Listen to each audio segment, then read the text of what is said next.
Hello everyone, welcome to my YouTube channel AC classes. So last day हमने cover किया था company's rule, जो कि हिस्टोरिकल इवोल्यूशन का पार्ट फर्स्ट था इंडियन कॉन्स्टिट्यूशन का। आज हम करेंगे क्राउन्स रूल। तो कंपनीज रूल में हमने एक्ट 1773 से 1853 तक के देखे थे। अब हम उसके आगे के एक्ट पढ़ेंगे जिनके आधार पर हमारा इंडियन कॉन्स्टिट्यूशन फ्रेम हुआ। तो चलते हैं कंपनीज रूल के पहले एक्ट की तरफ, जो कि है गवर्नमेंट ऑफ इंडिया एक्ट 1858। ये बहुत बार सीजीएल और सीएचएसएल में पूछा गया है। इस एक्ट को act of for good government भी कहते थे। एक्ट फॉर गुड गवर्नमेंट इसलिए क्योंकि इसमें दो तीन स्टेप बहुत इंपॉर्टेंट थे, जैसे कि abolish the British East India Company BIC, abolish the Mughal administration as well. मतलब अब डायरेक्ट जो BIC की गवर्नेंस गवर्नेंस मतलब जो उनका पोजीशन था वो एबॉलिश कर दिया गया, और मुगल एडमिनिस्ट्रेशन भी। और गवर्नर जनरल्स की ऑफ जो गवर्नर जनरल ऑफ इंडिया की पोस्ट बनी थी 1853 में, वो अब हो गई वाइसरॉय। और पहले वाइसरॉय कौन थे? Lord Canning. Canning became the first viceroy of India. Also created a new office, Secretary of State for India, and a 15-member council to assist him. He was member of the British Parliament. तो ये भी एक बहुत important step था, but main आपको ये दोनों point याद रखने हैं कि BIC और मुगल एडमिनिस्ट्रेशन एबॉलिश हो गए थे, और गवर्नर जनरल ऑफ इंडिया की पोस्ट डिज़ाइन हुई थी। इस एक्ट को Magna carta of Indian people भी कहते थे, क्योंकि जो डबल गवर्नमेंट सिस्टम था जो पिट्स इंडिया एक्ट के थ्रू आया था, board of control and court of directors, वो ख़त्म हो गया था। तो चलते हैं अब नेक्स्ट एक्ट की तरफ, जो कि है हमारा इंडियन काउंसिल एक्ट 1861। तो इसमें क्या हुआ था? इसमें वाइसरॉय की जो एग्जीक्यूटिव काउंसिल थी उसको एक्सपेंड किया गया था, बहुत ज़्यादा कुछ हुआ नहीं था इसमें। तो इसमें फ़र्स्ट टाइम, बस ये ध्यान रखना है कि इम्पोर्टेंट बात है कि फ़र्स्ट टाइम इंडियंस को इंट्रोड्यूस किया गया था लॉ मेकिंग पावर्स में। किन किन इंडियन को? सर दिनकन राव, सॉरी ये स्लाइड इधर हो गई। सो यहाँ पे तीन लोगों को इंट्रोड्यूस किया गया था लॉ मेकिंग पावर में: sir Dinkar Rao, king of Patiala and Maharaja of Banaras. They were nominated for the Legislative Assembly. So Lord Canning nominated the Raja of Banaras and Maharaja of Patiala and Sir Dinkar Rao. New Legislative Council for Bengal and Western Frontier Province and Punjab were established. तो 1861 से अगर आपको mind में ये strike करना चाहिए कि first time law making powers में इंडियन को इंट्रोड्यूस किया गया। सो इसलिए इम्पोर्टेंट था। बट 1858 एक्ट जो हमने इससे पहले पढ़ा था, इससे काफ़ी क्वेश्चन फ्रेम होते हैं, तो ये आपको ज़रूर ध्यान रखना है। जिसमें भी पोस्ट चेंज होती है, जैसे गवर्नर जनरल ऑफ बंगाल बना, फिर गवर्नर जनरल ऑफ इंडिया बना, देन वाइसरॉय बने, ये एक्ट आपको ज़रूर याद रखने हैं। चलते हैं फिर नेक्स्ट एक्ट की तरफ, जो कि है इंडियन काउंसिल एक्ट 1892।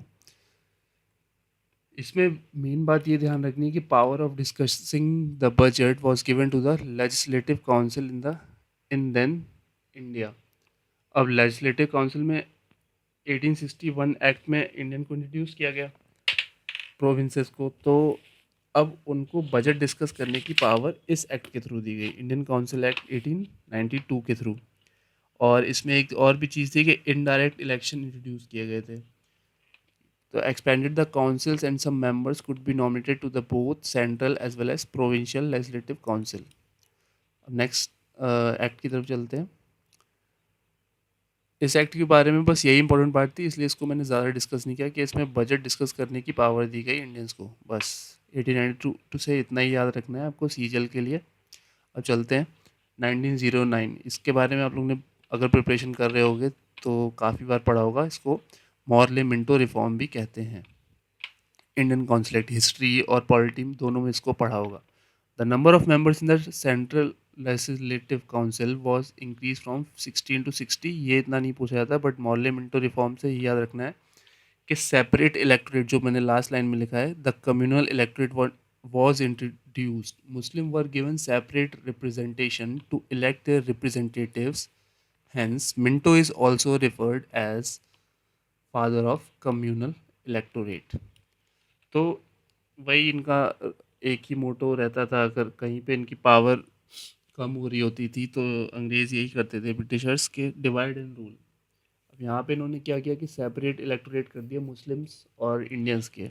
तो इससे ऐसे समझ में नहीं आएगा, बट फ़ायदा यहाँ पे कम्युनिटी में आपस में एक, मतलब मेंटली एक डिवीजन हो जाता है। जैसे मान लीजिए ये ग्रुप है, यहाँ पे मेजॉरिटी है हिंदूज़ की, तो यहाँ पे मान लीजिए 10 लोगों में से 6 लोग हिंदू हैं और 4 लोग मुस्लिम हैं, तो यहाँ पे एक हिंदू ही नेता खड़ा हो सकता है इनके इस रिफॉर्म के थ्रू। और मान लीजिए ये एक और प्रोविंस है, यहाँ पे मेजॉरिटी है मुस्लिम्स की और हिंदू है कम, यहाँ 7 मुस्लिम्स हैं और 3 हिंदूज़ हैं। तो यहाँ पे अगर इन्हीं का लीडर यहाँ से नॉमिनेट होगा या खड़ा होगा, जीतेगा, तो ऑब्वियसली वो कहीं ना कहीं पार्शलिटी करेगा फॉर मुस्लिम्स। तो यहाँ पे मेंटली एक डिवीजन आ गया था Indian means Hindus and Muslims के बीच। तो ये था 1909 एक्ट, मोर्ले मिंटो रिफॉर्म कहते हैं। सेपरेट इलेक्टोरेट किए गए। और एक बात बताना भूल गया कि Satyendra Prasad Sinha, SP Sinha, became the first Indian to be nominated as the law member to the viceroy executive council. SP Sinha का नाम से ही एक क्वेश्चन आता है कि फर्स्ट लॉ मेंबर किसको चुना गया था। तो यही 1909 में मोर्ले मिंटो रिफॉर्म के थ्रू एसपी सिन्हा। चलिए चलते हैं नेक्स्ट एक्ट की तरफ। सॉरी, ये कुछ प्रॉब्लम कर रहा है। सो हमारा नेक्स्ट एक्ट है गवर्नमेंट ऑफ इंडिया एक्ट 1919। इसको हम मॉन्टेज चैम्सफोर्ड रिफॉर्म भी कहते थे, and it came into effect in 1921। इसको आपने कई बार पढ़ा होगा, मॉन्टेज चैम्सफोर्ड रिफॉर्म। इसमें मेन आपको बात क्या याद रखनी है कि डायरकी वॉज इंट्रोड्यूस्ड। डायरकी आप समझते होंगे, मतलब जो किस तरह से गवर्न करना। जैसे कि यहाँ पे भी डायरकी होती है, गवर्नर है, सीएम है, दोनों हैं, प्रेसिडेंट है एंड प्राइम मिनिस्टर है, दोनों हैं। तो एक प्रोविंस को गवर्न करने के लिए कुछ सब्जेक्ट की लिस्ट बनाई गई थी, जिनको ट्रांसफर्ड और रिज़र्व बोलते थे, ट्रांसफर्ड एंड रिज़र्व। तो जो ट्रांसफर सब्जेक्ट्स था उसमें आते थे हमारे लाइक एडमिनिस्ट्रेशन है, एजुकेशन है, हेल्थ है, जो कि गवर्नर के अंडर रहते थे। ठीक है। और जो रिजर्व सब्जेक्ट्स थे जिसमें कि डिफेंस थे, करेंसी थी, like railways and foreign relation, ये सब अंडर आते थे वाइसरॉय के। तो मतलब एक फ्रीली प्रोविंस को गवर्न करने की वो नहीं थी इजाज़त। इसमें दोनों की वो रहती थी, दोनों की गवर्नेंस रहती थी साइमल्टेनियसली। इसीलिए इसको डायर की बोलते थे। अब पढ़ते हैं। सेंट्रल एंड प्रोविजनल सब्जेक्ट्स और लिस्ट पर इंट्रोड्यूस, जैसे मैंने बताया, reserve subjects and transfer subjects. They could frame laws in their respective lists. Provincial subjects were further divided into transferred and reserved, जो मैंने बता दिया है, and introduced bicameralism and direct elections. अब देखिए, डायरकी और बाइकैमरलिज्म से आप कंफ्यूज मत होइएगा। डायरकी मैंने बताया कि जो सब्जेक्ट्स थे वो डिवाइड हो जाते थे, कुछ इनके अंडर रहते थे गवर्नर के, कुछ वाइसरॉय के अंडर रहते थे। बट बाइकैमरलिज्म मतलब होता है कि council of state and central legislative assembly, like upper house and lower house, like लोक सभा, Rajya Sabha, like Vidhan Sabha and Vidhan Parishad. तो वो इंट्रोड्यूस किया गया 1919 में। तो ये क्वेश्चन बहुत बार आता है कि बाई कैमरलिज्म किस एक्ट के थ्रू आया, तो वो है 1919 एक्ट। आपको ये एक्ट बहुत अच्छे से ध्यान रखना है, मॉन्टे चैम्सफोर्ड रिफॉर्म में। चलते हैं नेक्स्ट एक्ट की तरफ, जो कि गवर्नमेंट ऑफ इंडिया एक्ट 1935। इसमें क्या हुआ कि इन्होंने प्रोवाइड किया for the establishment of an all India federation with provinces. मतलब एक प्रोविंसेस, जो अभी स्टेट्स हैं वो पहले प्रोविंसेस थे, ऐसे 6-7 ऐसे प्रोविंस बड़े बड़े। तो उनको एक फेडरेशन बनाने का वो आदेश दिया गया, but and princely states as units. But ये फेडरेशन कभी बना नहीं। This federation never came into being as because princely states did not join it. Okay, and फिर इस एक्ट में देखिए dyarchy, abolish dyarchy in the provinces, सिर्फ provinces में डायरकी, जो डायरकी मतलब जो ट्रांसफर्स एंड रिजर्व सब्जेक्ट्स वाला टॉपिक था वो एबॉलिश कर दिया गया प्रोविंस में। एंड इंट्रोड्यूस प्रोविंशियल ऑटोनॉमी, मतलब कि जो पहले रिजर्व सब्जेक्ट्स रहते थे लाइक डिफेंस एंड करेंसी जो वाइसरॉय के अंडर आते थे, वो अब फुली गवर्न कर पाएगा कौन, जो प्रोविंस का हेड होगा।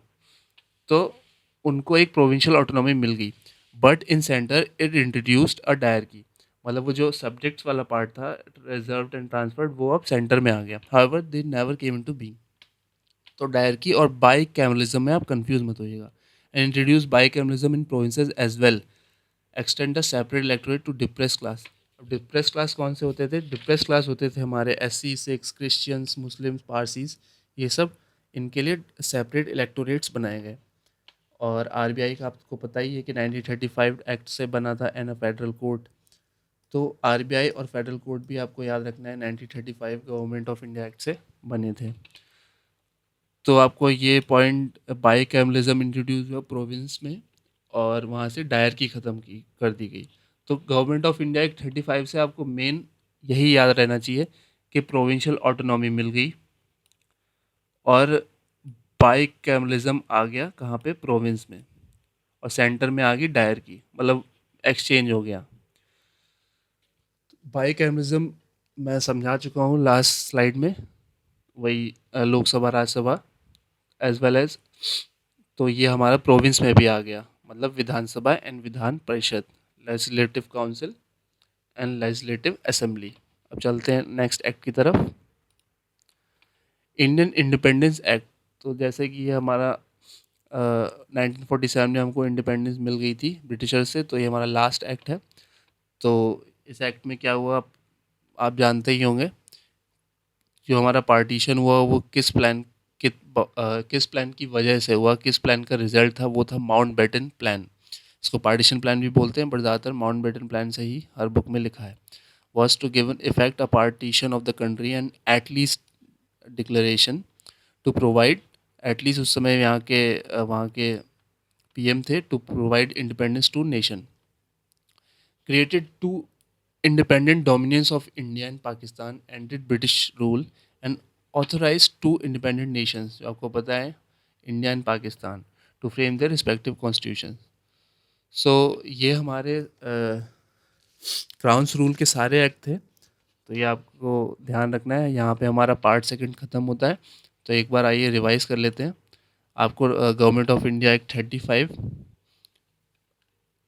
याद रखना है। आइए स्टार्टिंग से देखते हैं। तो पहला था हमारा 1857 के बाद जो क्राउन एडमिनिस्ट्रेशन का था 1858 एक्ट, इसको गुड गवर्नमेंट ऑफ इंडिया बोलते थे। और एबॉलिश किया गया था क्या? ब्रिटिश ईस्ट इंडिया कंपनी की गवर्नेंस एंड मुगल एडमिनिस्ट्रेशन।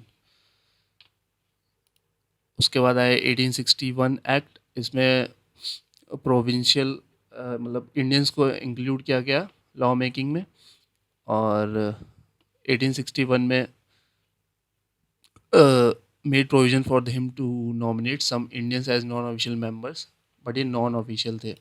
तो ये मैं बता चुका हूँ आपको। हाँ, गवर्नमेंट ऑफ इंडिया एक्ट में एक और बात ये जो मेन थी याद रखना है कि वाइस रॉय की पोस्ट बनी थी and Lord Canning was the first vice Roy. तो ये आप वीडियो आप रिवाइंड करके देख सकते हैं रिवीजन के लिए। तो ये चार, एक, दो, तीन, चार, पाँच, छः, 6 एक्ट्स हैं जो आपके क्राउन एडमिनिस्ट्रेशन के, ये आपको ध्यान रखने हैं। तो यहाँ मैं वीडियो ख़त्म करता हूँ। So do subscribe and hit like button. Thank you. और हमारा नेक्स्ट लेक्चर होगा सोर्सेज ऑफ इंडियन कॉन्स्टिट्यूशन।